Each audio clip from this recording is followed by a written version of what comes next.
Welcome to Trailblazers and Titans with your host, Dr. Keith Haney. Trailblazers and Titans is your go-to podcast for insights, inspiration, and actionable advice from the world's most successful entrepreneurs and leaders. Each episode features in-depth interviews with industry pioneers, innovative thinkers, and business moguls who share their journeys, challenges, and strategies for success. Whether you're an aspiring entrepreneur, a seasoned leader, or someone looking to make a significant impact, this podcast provides the tools and motivation to blaze your trail and become a titan in your field. Tune in to learn, grow, and transform your vision into reality. Today's guest is someone who proves that curiosity isn't just a trait, it's a superpower. Jon Bassford is an operations professional and entrepreneur whose career has been fueled by an insatiable desire to learn, explore, and improve. After law school, Jon took up a bold leap in the world of startups and global nonprofits, where he launched, led, and transformed operations with impact. Whether he's streaming a system or mentoring teams, Jon's curiosity-driven leadership has helped organizations innovate, adapt, and grow. He's known for asking the right questions, challenging assumptions, and building bridges between ideas and execution. For Jon, curiosity isn't just a mindset, it's a movement. So when you're ready to be inspired by someone who turns wonder into wisdom and questions into breakthroughs, you're in for a treat. Please welcome the ever-curious Jon Bassford to the podcast. Welcome, Jon. How you doing today? I'm doing great. Thanks for having me. Good to have you on, my friend. So I'm going to ask you my favorite question. What's the best piece of advice you've ever received? Best piece of advice I've ever received. I'm going to quote the great Taoist philosopher Ted Lasso and say, "Be curious, not judgmental." Okay, I like Ted Lasso. The first season was great. Second season got kind of. Yeah, me and my wife are both big fans of it, and I think in the show he misquotes that being from Walt Whitman, which I don't think has ever been confirmed. But it's a great quote, right? Because there's an aspect of curiosity that you're questioning things, right? You're looking into things, you're going deeper, and if you do it with a judgmental mindset, it's off-putting. But if you truly do it from a curiosity standpoint, it makes everything a lot easier. Yeah, I kind of approach that with a lot of organizational things I do too. I look at it and go, it's like, we can either work inside the box, we can, adapt the box, or we can just blow the box up and start over again. So I'm kind of more like, let's blow the box up. Yeah, 100%. I've spent my career leading change, even before I even realized that's what I was doing early on in my career. And I've certainly have learned there's some good ways and bad ways to do some change. Right. And sometimes it does take a sledgehammer, right? And other times that sledgehammer makes things further off the rails. Right, exactly. Exactly. I'm curious, Jon, as you think about your journey, who are some people in your life who served as a mentor or inspiration for you along the way? Sure. So a couple people come to mind. I don't think I've ever had that one pinnacle person, that role model, that mentor I've had, but I've had them throughout my career. Certainly the first boss significant boss that I had early on in my career, he allowed me to be curious. Like, he allowed me to take on new challenges. He allowed me to, if I go to him and say, "Hey, look, I see we're doing this over here. I think this is the wrong way to do it. Can I do something else?" Sure, go ahead. Take a look at it. Like, see if you can improve it. He was a great leader in allowing me to grow my professionalism and grow in my career. Was also just a good friend and personal mentor. And throughout my journey as well, I've worked with a number of coaches and personal development type people in my life, and they've all had a little impact, right? They've all contributed to various aspects of my growth. I love that. So you describe yourself as curiosity as a superpower. Can you share a moment in your life where curiosity led to kind of a breakthrough in something? Sure. So, in my career, one of the best examples is early on in my career. Actually, I literally went on a training trip for the organization I was working for. So after law school, I ended up working for a legal organization I was a member of in law school. And my job was to travel the country and train these law school chapter leaders on the right ways to run their chapters and help them improve. And I was on a training trip with a predecessor, and I'm being told what to tell these leaders. but I couldn't find it anywhere. Like there's nothing written down. Like there are specifics, right? Like the organization was built around, they have to do this much programming, do things by this date, this time, all of these things that were laid out to a T. And I'm being told that. I'm like, but where is this located? Like, where's a website? Where's a manual? Where can I point them to this? So I went back, armed with my curiosity and said, hey, like, where is this located? You're telling me to tell people this, but I want to show them. And he's like, oh, it's buried in the back of a conference manual. And I was like, so if I don't go to a conference, will I ever see this document? The answer was no. If I leave my manual at conference, will I ever see it again? The answer was no. So it's like, I asked a simple question, can I change that? So I took this document that was buried in the back of a manual, made it a front and back, one pager PDF, and it became the lifeblood of everything I did. When I talked to them about their programming, I mentioned this document. When I talked to them about their recruiting period, I mentioned this document. And because of that, bringing this document to the forefront and having a good communication strategy around that, we saw a 20% increase in membership and revenue. We saw a 500% increase in programming, and we had record-breaking attendance at all of our events following, all because I dared to ask that one little question of where is this located? And then, on the flip side of this, on my personal life, curiosity has driven that as well. For me, I got the privilege to go to Europe while I was in high school. I studied in Washington, D.C. while I was an undergrad. I've taken on jobs, left an established job where I was building a career and went and worked for a startup that takes some curiosity. Like you have to see the through line. You have to see what that move could do for your career and advancement. And curiosity has really always been a through line throughout my life and my career. So I have to ask this question. We always talk about leadership. Are leaders born or are they created? So is your curiosity born in you, or did somehow you just develop that curiosity over time? So to answer the question, I think it's a little bit of both, right? For leadership, I think leaders can be made and also innate. For me, curiosity is very much innate. I was that kid growing up who, hung around with the adults during family reunions and talked to them, learn, ask questions and learned about people's experiences, their jobs, what they did for a living, all that type of stuff. And probably even, I was one of those kids who was always told from an early age that I was going to be a lawyer. Not necessarily the best trait sometimes. That's usually because you're a little bit of a pain in the ass sometimes. And because you're willing to ask questions, right? You're willing to challenge the status quo. You're willing to push back a little bit, right? Again, not in a disrespectful way, but in a world of be seen, not heard, that can be off-putting. So like it's always been there for me. Like it truly has been an innate skill. I walk into situations personally, professionally, and I'm like, how can we make this better? Even here in DC, when I used to ride the metro into work, like I would memorize where a train would stop and where the doors would open up, so I could get on the right door to time it to where I got off right by the escalator every time. Like I just do things like that, right? Like I'm like, that's where my mind works. Like, how can I shorten my walk by 20 seconds by timing which door I get on the metro? So that's just kind of a little bit of how my brain works. So you're the kid that if you left the clock by you, and we come back, it'd be all taken apart. Would you put it back together? I'm not the handy person. So I'm more thought leadership, person in process and procedures. Actually, I talk about in my TEDx that I shot back in February in Charlotte. The theme on that was the DIY dilemma, and like from a guy from the Midwest, like I am not a handy person, and that's basically blasphemy, right? Being from Decatur, Illinois, and not being someone who likes to work with their hands and do contracting work and mow the grass, that sort of stuff. So I'm more on the operation side of things.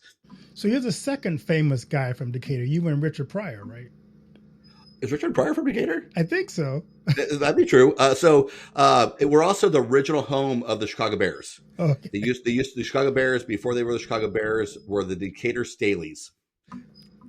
Little known fact. Yeah. Football trivia. So let's talk about, after law school, you took a non-traditional path into operations and entrepreneurship. What sparked that pivot in your career? Yeah. So, it kind of fell in my lap. When I went to law school, there was nothing on my radar whatsoever that said, "Hey, John, why don't you go work for a nonprofit association you're a member in law school?" But quite frankly, I enjoyed law school for the education part of it. I mean, it's an educational experience like none other. But I wasn't quite sure what I want to do with it. And while trying to figure that out, I got this job offer. I'm from the Midwest. My goal was to move to DC. This job offer was in Baltimore. I'm like, close enough for now. So I spent 6 years up there. And it just kind of, once I got into working for this organization, I learned I had a knack for association work. And then as I grew in this role, I started taking on more operational role, governance, budget, staff management, culture, all of these things. I'm like, that's the direction I want to go in my next move. So my very next job, it was down in DC, so it got me down to DC. But also it was a tech trade association that was a startup that worked with startups.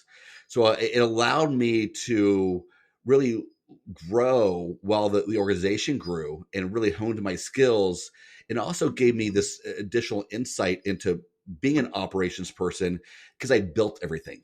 I didn't just come into a situation where everything was up and running and working smoothly.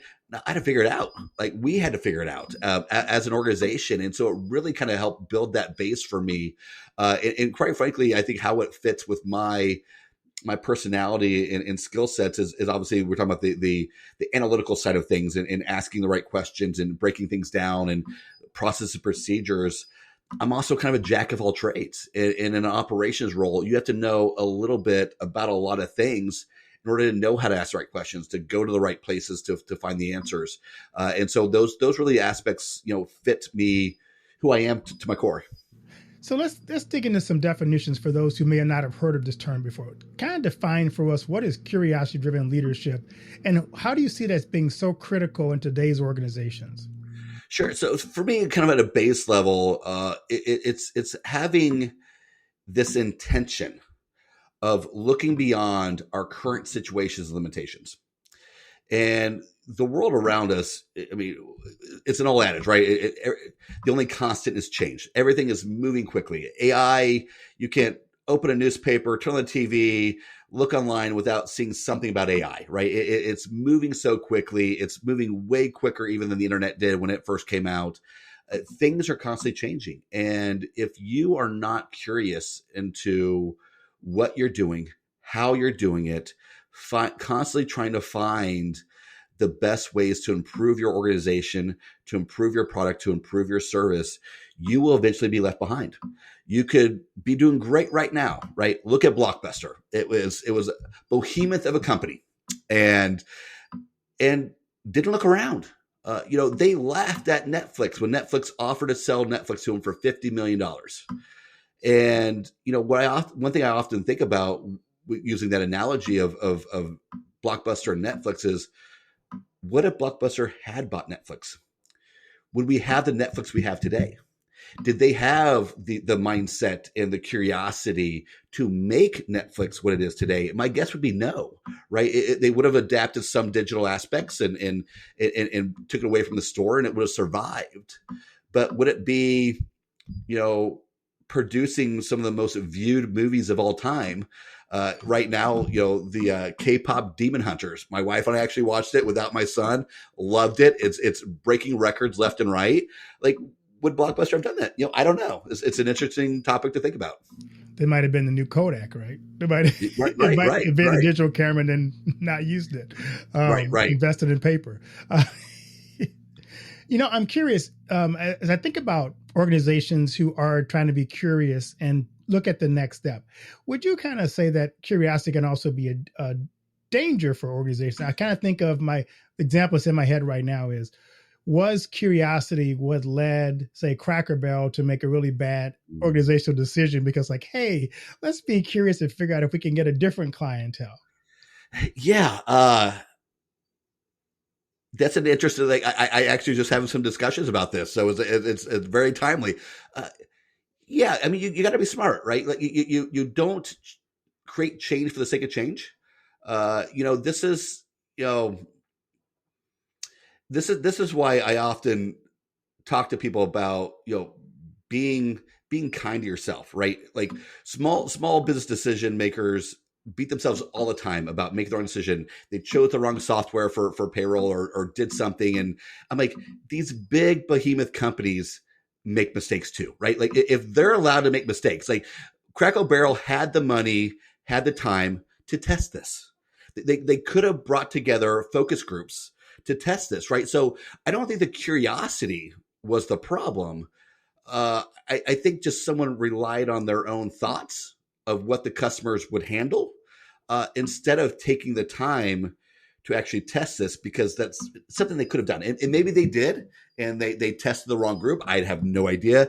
But the blowback from this is crazy, right? It's had this kind of big of a harsh pullback.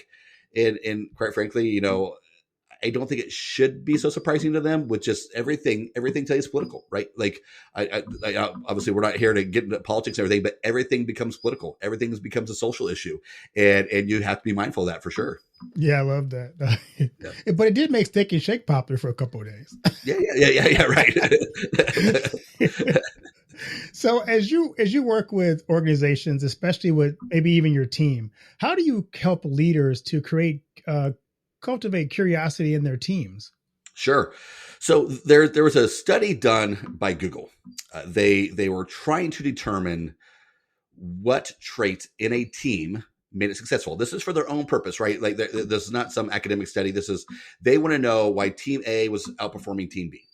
And, thousands of hours of interviews and form intakes and all this stuff. They talked to a lot of people throughout Google. And what they came back was psychological safety. And that's kind of the core of creating a curious culture. If you want to create an environment where you allow your team to speak up, speak out, point out when there's problems, bring new ideas, you got to have psychological safety. So that's kind of the base of it. And there's ways that you can really help cultivate that, right? One is getting to know your staff. And I don't mean at a superficial level at the water cooler or at the company happy hour, but truly getting to know them. What makes them excited about coming to work? What's their ambitions in their job? And start having these one-on-one conversations with your team. And when you start asking your team, what can we do to make your job better? What ideas do you have to improve this organization? Start having those conversations one-on-one with your team. That way, when it gets to team meetings and you're having that rehash after an event or a program launch, whatever it may be, and you're trying to figure out what worked and didn't work, you've set this psychological safety mentality amongst your team that they know it's okay to give a true answer. We all know what happens in those meetings normally, which is the manager or CEO, whoever is leading that meeting, gets up and says, "This just happened. Here are my thoughts." You just brought that entire room your direction.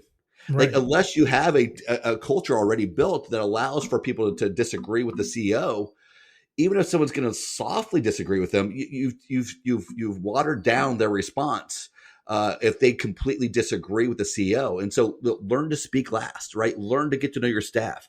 Allow new people to speak up. Again, kind of we all know the eye rolling that happens when we're in a meeting and the manager or CEO says to the new person, "Hey, what are your thoughts?" We're like, "You've been here for 5 minutes. What do you have to contribute here?" They have a lot to contribute. They're the ones who aren't bogged down to the traditions, the habits, the culture as it exists in that organization, and are able to bring the freshest set of eyes to what we're doing, how we're doing it, and why we're doing it that way. So, those are some of my biggest tips of really kind of starting to bring in a curious culture and break down the barriers so that your staff truly know that they are a contributing part of the organization. Their opinions are valued, and that, in today's organizations, we're no longer working on a factory line, building the same product or same part 40 times a day, regardless of what's happening around us. We all have interesting insights into the process and procedures of organizations. Accounting has a viewpoint of what sales is doing, and vice versa. So, most people would say, like, what does the accountant have to do with the sales team? A lot. Look at Fisker, the car company. Famously bankrupt now, but it came out during the bankruptcy that they were shipping cars to people without accepting payment first. We're not talking about a ream of paper, a pack of pens. We're talking about $40, $50, $60,000 automobiles that were being shipped out to people without accepting payment. There was a breakdown in process and procedures between sales, contracting, and accounting, and they probably didn't have, the culture set to where they were allowed to communicate back and forth and making sure things were done right. So people are going, wow, a free car. Yeah. I mean, there was something like they had something like $10 million in their receivables that were uncollected. It was insane. Wow, it just seems like a no-brainer there, but apparently it wasn't. Yeah. Yep. So I'm curious, we do some of the buzzwords today in organizations and business and entrepreneurship is diversity. How does diversity play into this creating a curious culture and listening and engaging people so that more voices are being heard? Yeah. So I think it's part of the foundation of it. Again, DEI and diversity, equity, inclusions, become politicized in today's world. But the true reasons behind DEI is that you're bringing together people of different perspectives, different mindsets, different ways of looking at things. If you want to find the best ways to do things and to solve problems, bringing together a collection of ideas and input is the best way to do that. I once had a boss who was very smart, very ambitious, very results oriented. And he was famous for saying, I don't want you to just think, I want you to think like me. Well, every time I've kind of worked for someone or become around someone who has that kind of mentality, the first thing that happens when things aren't going well, they point the finger at the staff and ask them what's going wrong. Well, like if everyone's thinking like you, everyone's doing exactly what you want done, like look in the mirror. Like why are we going back to the staff now that it's not working well when you've made it perfectly clear that you want people to do exactly what you say, how you do it, and think just like you, right? So breaking down those walls and realizing that ideas, problem solving, and solutions are not defined by roles, by hierarchy, even by departments, and truly tapping into that diverse perspective from a personal sense, from a professional sense, as well as their position in the organization, the insights they have. Tap into all of it, right? Bring all that into the fold and make it all work. Working in the association world, there are some segments of the association world, and we find this in tech and in consulting other businesses too, right? But where if you haven't had a previous job in that particular industry, they'll never hire you. And then they keep wondering why the organizations do the same things. You're working from the same pool of people. Like I'm someone who I believe that me having worked in nonprofits and associations helps me when I work with a tech company. I think working with a tech company helps me when I work with an association, and everything in between. I get to bring in ideas, process, and procedures that happen in different industries and apply them differently to a new industry and organization. And again, it's about just being curious about what's possible and exploring every opportunity. So how do you balance curiosity, which could become navel gazing at some point, with actual execution? If you have things to get done, how do you stop going, wow, let's think about this, and actually get some stuff done if you have a fast-paced schedule that you have to work with? Sure. So I would say that's probably one of the hardest things that I've had to do as an entrepreneur is that I've if EOS, I've always kind of played that integrator role, so the visionary role in organizations I've worked for. But when I stepped on my own, I had my own consulting company and writing books and doing TED Talks, all that type of stuff. Like I stepped into the visionary role, right? And I live in both those worlds. So with everything I talk about with curiosity, I'm still very much a believer in process and procedures. I believe they should be documented. I believe that we should be doing things in the most efficient, effective way. And if you're constantly changing, constantly moving the targets, that's impossible to do. So there absolutely has to be a balance. And I think for me, what it is using your curiosity to figure out the best ways to do things, creating those process procedures so they're nailed down, or at least, put down with removable glue, and set them up, make sure they're working, but then have the curious mechanisms to check back in. So you don't get stuck doing the same thing over and over again, expecting different results, right? That's the key. Use your curiosity to get the new ideas, build the process procedure so it's solid and has a foundation to work from, and then create those mechanisms to bring curiosity back in to make sure that it's still the right way to be doing it.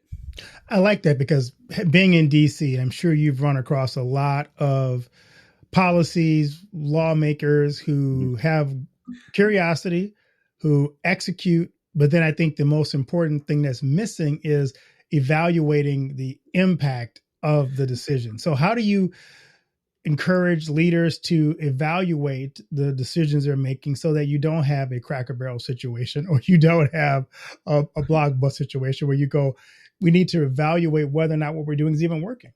Yeah, again, I think this goes back to opening up, right? Being vulnerable, right? What I mean by vulnerability is not believing that you have all the right answers, or that you should have all the right answers, right? Like, you got to talk to people. Again, talk to your staff, talk to your customers, talk to your target audience, right? You got to learn to step down from the CO seat and join everybody else, right? Like, you don't have to have all the right answers. You shouldn't have all the right answers. You got to learn to tap into other people and truly vet what you're doing and see what's working and not working. Otherwise, you're just guessing, right? If you're executing and never taking the time to evaluate or reevaluate what you've done, you're just guessing that you made the right choice and hoping it works. And that's not a way for long-term growth. You might work for a little bit, right? You might have, your Blockbuster era of success, but then, you're going to get beat by Netflix. Right. So what's one project or initiative you're working on right now that really excites your curiosity mind? Sure. So it actually has to do with curiosity itself. So I've been working the last several months on launching 2 curious related assessments. One is the Curious Leader Assessment. So it's breaking down, what kind of archetype of leader you are, from your typical kind of traditional to innovator type roles, and then curiosity for this one is not an archetype, but kind of an umbrella. Because to be a curious leader, you got to have some collaboration. You have to have some innovation. You have to have multiple different elements that kind of create that curious leader, and that's what this assesses. So first and foremost, what that person's archetype is, but then do they meet enough of these factors to be deemed a curious leader? And the second one is a curious culture assessment. So again, it dives into the principles and practices like around psychological safety and things like that, where it's assessing each individual's view of the culture, but then also collectively takes that cohort and brings it all together and compares the results and comes back with what whether or not your organization is towards that curious designation. And that one, actually, I do have curiosity as a designated archetype for a culture. Oh, exciting! But, I'm hoping that I think there's a good chance the Curious Leader one could be released next week, and I believe the Curious Culture one will be released by the end of September. Wow, exciting stuff! That's really cool. Let us know when you do, so you can put a link in the section when you get it. Yeah, absolutely, and you can keep up to date on my website, Jon Bassford, Jon, Bass like a fish, Ford like a car .com. That's we'll be putting everything up there, and so just keep an eye out for things mentioning the Curiosity Advantage. It was kind of the umbrella I'm putting around all these different products and services that we're doing around curiosity. So if you could inspire my listeners to one mindset change today, what would it be? To step beyond how you currently see things. And let me give a quick little example on that. So I was working with a founder and CEO, and I came in to make some changes. And one thing I discovered was there was an area of the business that we were getting killed by a competitor that just started and was already killing us. And it was around digital and video content. And again, our demographics were people in their teens, early 20s. So video, again, this is in the last 10 years. So video content was king. And I brought this idea to the CEO and I said, hey, like, we gotta shake things up here. We gotta add some video content and have some speakers, that sort of stuff. And his response was, that's not what I had envisioned when I started the company 27 years ago. I'm like, really? So before Instagram, TikTok, YouTube, cell phones in our pocket, you didn't envision video being a major driver for content for our audience, right? And so, like, there's several things there, right? For one, he got stuck in his original vision of what he saw. I think part of it was I was bringing too much change too quickly, and this is kind of where he finally dug his heels in. But you gotta break free from your thoughts and views of what should be and what you've always envisioned, and truly get curious about the possibilities. That's when you shake things up. You explore new opportunities. You release new products, new services, find new ways to serve your clients, your customers. So that's my biggest thing is a break free from what you've always done and how you see things, and truly just, tap into your team and explore new ideas. So John, I'd love to ask my guests this question. What do you want your legacy to be? So for me, my purpose, I kind of start with there. My purpose is, I want to use my skills, my talents, my experience to help people and organizations grow. That's what I want to do. So my legacy would be fulfilling that to the highest degrees. I want to work with individuals on a very personal level, but also, reach, hundreds, thousands of people in big keynote stages, right? I want to work with people on individual and big levels so that I can help bring, my experience, my expertise, my message to other leaders, entrepreneurs, business owners, to help them truly reach new heights. I love it. So this year on season 6 of the podcast, we have a surprise question.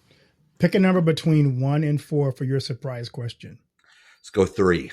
All right. This 3's been really popular today. Okay.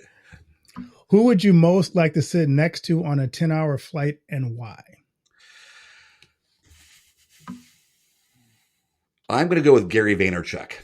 I'm a big fan of his. I follow a lot of the millionaire, billionaire entrepreneurs, and he just has a very, very different way of approaching it. I believe he does it from a sense of humility. I believe that he has the message of be happy, right? Like, be happy. Like, not everyone has to be a billionaire, and you being not wanting to be a billionaire does not make you a loser. I've read in a book from a famous entrepreneur who literally, and in the first, I think, 3 or 4 pages, wrote, if I remember this correctly, if you created a $400 million business and exited, it didn't go on to create your next $1 billion business, you're a failure. I'm like, if I have a $400 million exit, I am moving to the Bahamas. Like that is like, I will still work. I will do things. I will invest. I will make my money grow. But so to me, Gary Vaynerchuk just has a really different kind of way of approaching what happiness is, what hard work is, how leaders should act. And he talks a lot about the, respecting your employees and caring about them. And there's just a lot that I love to pick his brain about. That's great. So where can listeners connect with you and follow what you're doing and learn more about you? Yeah, so I have 2 websites. So the best ways to do that, you get all my socials there. So my consulting website is think-lateral.com. And again, as I mentioned before, my personal brand site, which is probably the best one to kind of see the overall what I'm doing and see my TEDx and my personal brand social. But again, the website's Jon Bassford, JONBASSFORD.com. And keep an eye out for those updates on the assessments. Well, John, thanks so much for sharing this and being curious and encouraging us also to be curious, but curious with content and also curious with a view for if my curiosity just curiosity, or am I actually trying to innovate in my curiosity? Right. Yep, 100%. Well, thank you very much for having me. I thoroughly enjoyed the conversation and look forward to being back sometime. Thank you, John.